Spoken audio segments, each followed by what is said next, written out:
Hi everybody, my name's Rob Scott from UC Today, and in this session I'm joined by Polly, who will be talking to us about optimizing your home working experience with the right tools. So today I'm joined by two collaboration experts from the Polly team, Neil Fluester, Product Director, and Jonathan Clark, Product Marketing Manager. Welcome.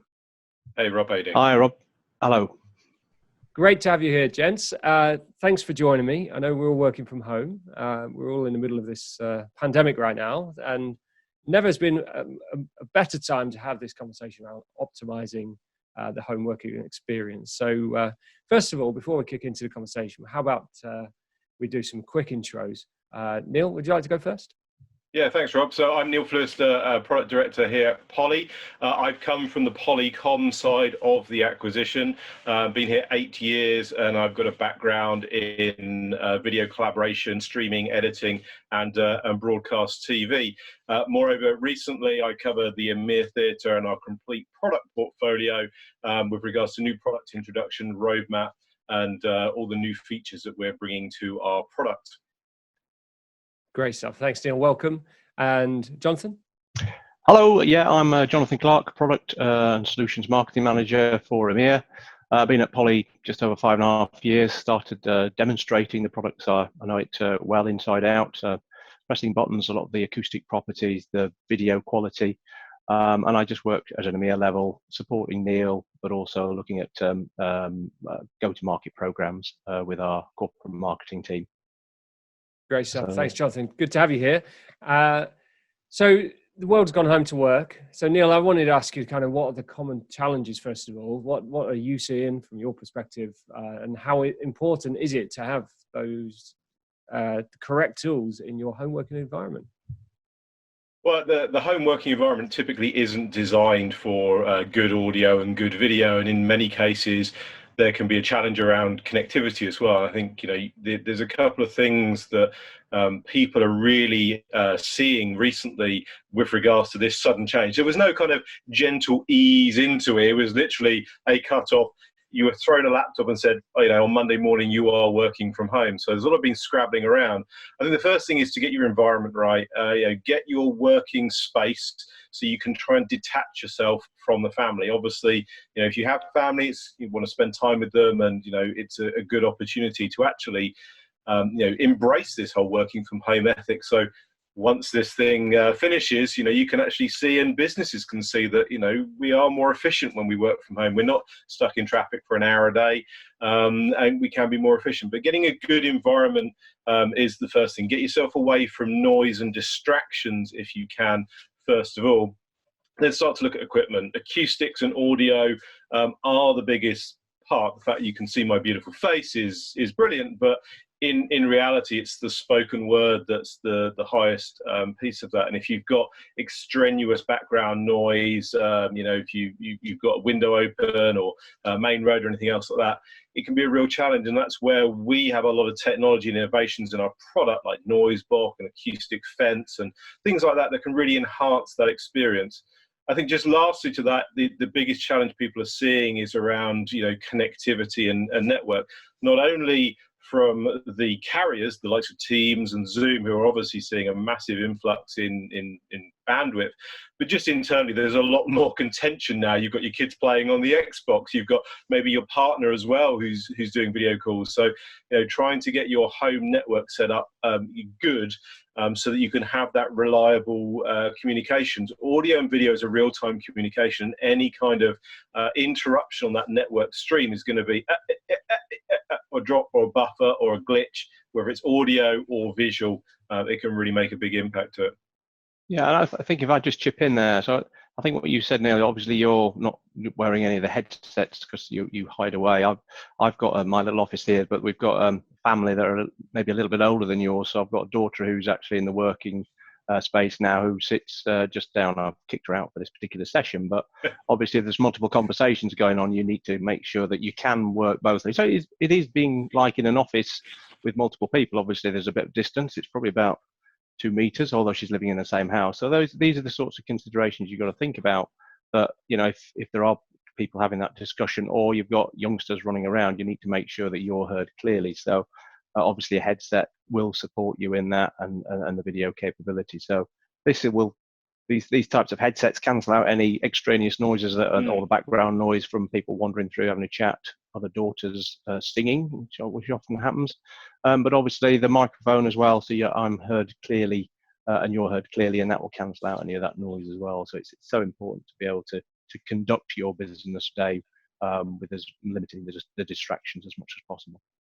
Oh yeah, choosing the tool. I mean, you either go with a personal device that's going to give you that privacy, either a headset or a handset, through a phone or through a headset. Or if you are in, let's say, as Jonathan mentioned, more of a kind of protected environment, as I am here in the top floor of our house in the dedicated office, I can use a speakerphone or a speaker, which then gives me a lot more flexibility during the day. So choose the right device for the right environment and the right application as well. Again, sometimes I'll pick up the headset, sometimes I'll use the conference phone, and again, get your camera view right as well. Again, try and manage what you're presenting. Your eyes should always be in the top third of the image. Frame it right. No one wants to see a load of ceiling. No one wants to see half your body. So get your camera framed correctly, and get your space set up well. Yeah, and I think lighting as well, so that you're always front and center. So even with a lot of business going on behind me that I've got, I know Rob's obviously playing around with the backgrounds that you have available to these providers these days. I'm just going simple. Managed to borrow one of our marketing banners, but to hide some of the background. But the lighting that I'm using, I'm not using any artificial light. Luckily, I've got a window in front of me, but it's where you put your screen, where you put your camera, so that you get the best use of that natural light when during the daytime, but also then if you've got lighting that you need to use, so that you are front and center without having to mess about with things, and it's always a clearer, crisper picture, because it's always good to see the whites of people's eyes. It's good to be able to hear them. So it's important that you've got that capability in your working home or your home working environment. Yeah, there is nothing worse than a glitchy online meeting, though, is it? I mean, when we first started doing this, quite a long time ago, many years ago, it was naturally quite glitchy because connectivity was just terrible. But nowadays, with fiber internet and everything else being so well put together, it just seems that it is a great time to do virtual meetings. But I find that being a home worker, that many people do come to meetings with laptops open, just using laptop microphones. They're using consumer headsets, or even the Apple, what are they called? The Apple earbuds. Apple earbuds. Oh, yeah, earbuds. Yeah. Yeah, and I mean, we get the occasional issues. So, what's what advice would you give around kind of using home tech versus actually investing in something business grade?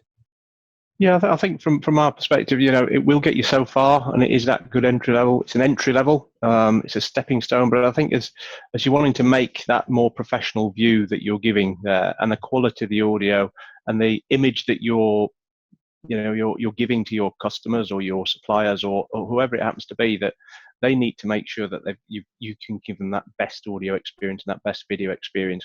And again, camera shots that you get in the integrated cameras, they're usually, if you have got a laptop, it will be in there, and it will, you'll be looking down at, most of the time you're looking at people's noses when they're using the laptop devices, or looking at their midriffs, which is probably not the best. So it's just, and it's not comfortable because you tend to hunch over that. And if you're sitting in a desk or your working environment for, 3-4 hours, you do need to be able to move around a bit. But if you are hunched over looking down into a laptop, it's not the greatest experience, not only for the people watching or listening to you, but also for yourself, and constricting. And, you want to have that, you don't want to do yourself any long-term harm by sitting in the wrong position, which is really important these days. And, because you've been thrown home, go and work from home, and then you're just cramped over a laptop. You might not have the right type of screen. If you haven't got that good screen, if you can sit at it at an eye level, so you're not constricting your back, you're not doing anything with your head. You might have a keyboard here as well. So you all those ergonomics that you get at a workspace in the office that goes into a lot more thought. Obviously, the HR departments usually have that for a home working policy, but based on the speed that things have had to happen, there have been probably some shortcuts. So we just need to make sure that you're looking after yourselves. You're not doing yourselves any long-term damage with that. So you're doing that for yourself. You're also giving you a better view and positioning of yourself. And then that audio experience, it's not something that's dangling around that's going to get caught. If you've got obviously if you have a USB cable device, then they're okay, or a USB Bluetooth device that we've got here gives you that flexibility to be able to move around. And again, it's energizing your meetings. It's quite nice to have that relaxed discussion. But as you're trying to engage people, you're trying to make it as lifelike as possible. You want to make sure that the audio is good, the video is good, and that you are engaging, and you're maintaining that energy, that you're keeping that energy, and you're trying to get across whatever you're trying to say, you're trying to sell, you're trying to listen, all that sort of stuff. Because that your verbal communication, non-verbal communication is also so important as well. And if you can't see what's going on, you disengage and you don't get really involved in that particular discussion. The other really interesting thing, the consumer versus the proper tech. A lot of laptop manufacturers, Lenovo, Dell, all those kind of people, they're developing a laptop, and the camera, the microphone, and speaker are generally an afterthought. A small, single pickup microphone that's hidden away under the keyboard or hidden away under the kind of bezel. You've got a fan in there that's going to be buzzing away and obviously picking up interference. Audio is really critical, and especially if you're on calls where you have people where maybe English or the language is not their local language, so you're struggling to try and understand someone potentially over a bad link if they've got dropouts on their connection, and trying to understand what they're saying. There's a classic example. We did a video. You can always tell if you say the words cold, hold, sold, told, and bold.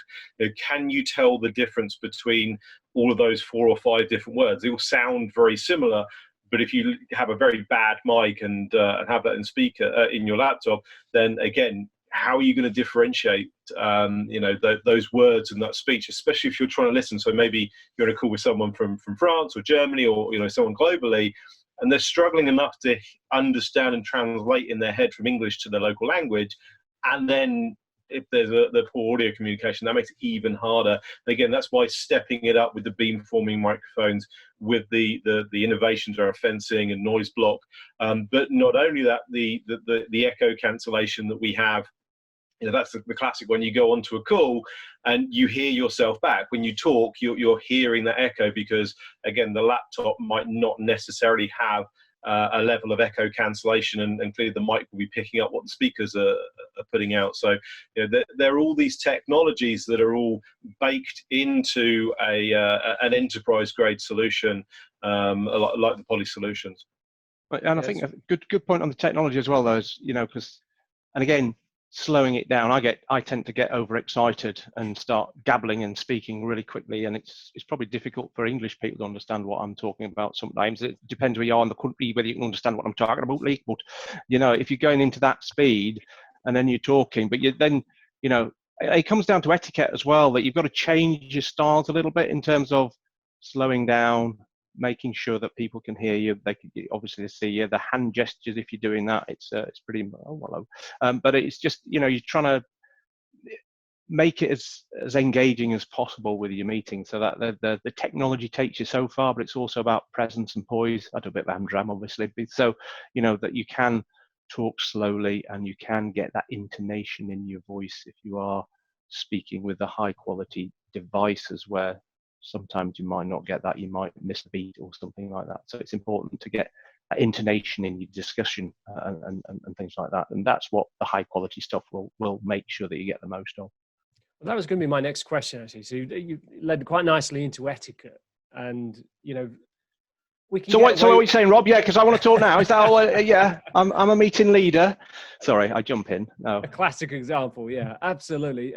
And you can get away with quite a lot when the camera's not on, but when the camera is on, you really are in the limelight, aren't you? So let's talk about the do's and don'ts of, or the rights and the wrongs of behaviour in a meeting space, a virtual meeting space.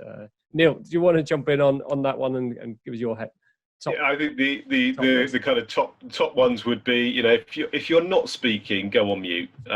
That's generally the biggest one. Can everyone go on mute, please? Someone's eating some crisps, or dog's barking, or child screaming, or whatever. If you are just listening to the call and you're one of those kind of voyeurs on the meeting, go on mute, press the mute button straight away, and just keep an eye on it every kind of minute or so to make sure it's not flicked off or that it is on, because it's so distracting to a meeting when that happens. Now, again, clearly we have technology in our products. Noise block allows us to actually gate that and differentiate human speech from extraneous background noise, and we'll auto mute and block that. That's the first one that really comes on. Second one, turn your camera on. If you've got a camera, turn it on. I was doing another interview with someone, and we were talking about the difference that video makes. And again, the audible stream is generally the most powerful part of the communication, but to actually get someone's attention to see them and to see the video. If you don't turn your video on, you're more inclined to then sit and pick up your phone and start tapping away on your phone, or looking at emails, or bringing up another tab or something. Bring your video on. If you've got it, be seen. Don't be one of those kind of thumbnails with a picture in it or just your name on it. I mean, as I say, it's there for a reason, so turn it on. Some of the other stuff, as I say, as Jonathan mentioned really well, say try and slow it down. Again, I, like Jonathan, get quite excitable and can talk at like high-speed dubbing on an old cassette deck. So I do say to my customers, I'm like a cassette recorder. Once I hit play, you need to press pause if you if you want to get a word in. So again, those would be my top three, I guess. Johnny? I think from my side of things, because you're hidden away upstairs, out the way. You do sometimes have little visitors that pop in and say hello and do your video bombs. Yeah. I'm sort of downstairs. So again, watch out for people behind you. I just have a little sign on the door saying that if I've got a video on, please don't come in if you don't want to be on video, if you're in your pajamas and things like that. I've also got this stand, as I mentioned, that's covering up the glass door that I've got, so that people don't just walk past by mistake. So you're trying to get away from those distractions, because those are the things that do happen outside of your control. So just when you're placing your camera, try and have some natural light, so you're seeing front and center, but also then just try and, if you have got open glass doors or open doors or whatever it happens to be, try and switch your camera, or position your seating so that people aren't going to be caught in that as well, because that's another distraction, not only for yourself and an embarrassment for your family, but also it is a bit of humor, obviously, at the background. But you just got to think about that if you're trying to put that positive professional message across, or use some of the technology that's available now that Rob's obviously engaged in terms of background images that blur that out, or that. So you've got the technology as well, but again, sometimes that does you do get some strange images when you're doing that, and some, depending on your video. That was going to be my next question. Are virtual backgrounds healthy for business meetings? I mean, they can be quite distracting. Yeah. There was a whole bunch. There was a meeting we were on yesterday. Someone had a Minecraft background and a something else background. I think I think keep it tasteful, and don't go too crazy. I just want to pick up Jonathan's point there. There was that classic BBC interview where the guy was being interviewed and the child ran in, and there was this mass panic that, oh my gosh, the child's being seen on as part of this. Obviously, try and control it as much as you can, but if it does happen, it's not the end of the world. We are all human at the end of the day, and if your 8-year-old runs in and says hello, so what? It's not really the end of the world. So don't worry about it too much. As I say, that classic BBC example, that guy's done so many updates. I saw one recently where he had the whole family sitting there with him. So that was a classic one. So again, just don't worry too much about that. Well, I think we've all seen that BBC one. I think it came quite early on in the online meetings era, but it's fantastic. I think it resonates on everyone. You've got an infographic, so I'm going to show that on the screen. That's quite interesting, from Polly. So we'll also share the link in this video. In terms of finding out more information about Polly, the best tools, the products that are available to home workers and remote workers, what's the best way to get more information?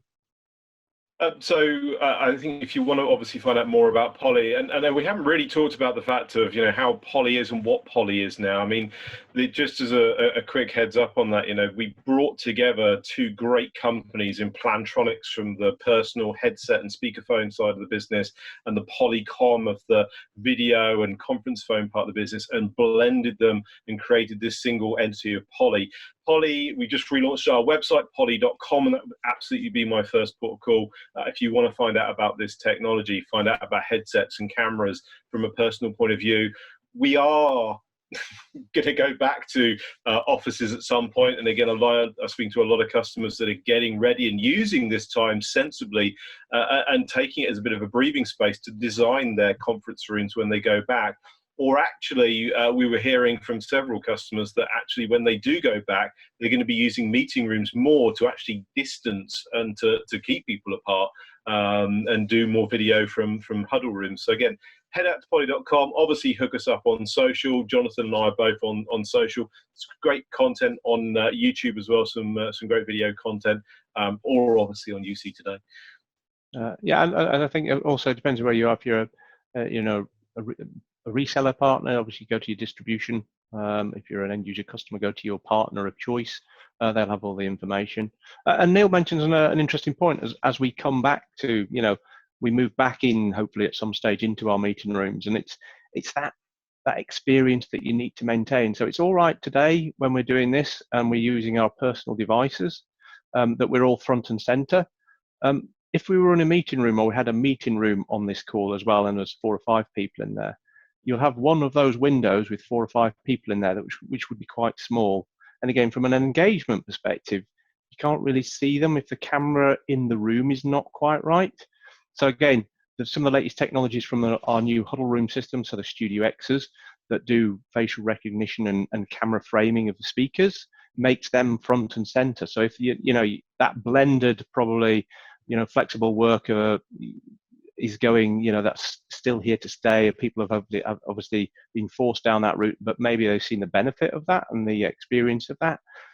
So there will be more of a blend of home workers versus those going into the office. It's important that if you are working from home, you are still getting a high quality video experience from a room system that focuses in, and so you can actually see the person that's speaking. So I think that's something that's of interest as well. Yeah, absolutely. It does make a magnificent difference to the experience, does it? And in this video first world that we're quite quickly, I suppose, well, we're certainly part of now, but in business, video is becoming hugely important. So it's been great speaking to you both today. You've shared some wonderful insights and top tips for home working success. So Neil, Jonathan, thank you for your time. And thank you for the viewers watching. If you've enjoyed today's session, please, we'd appreciate a quick like or a share. But again, we'll see you again at some point soon.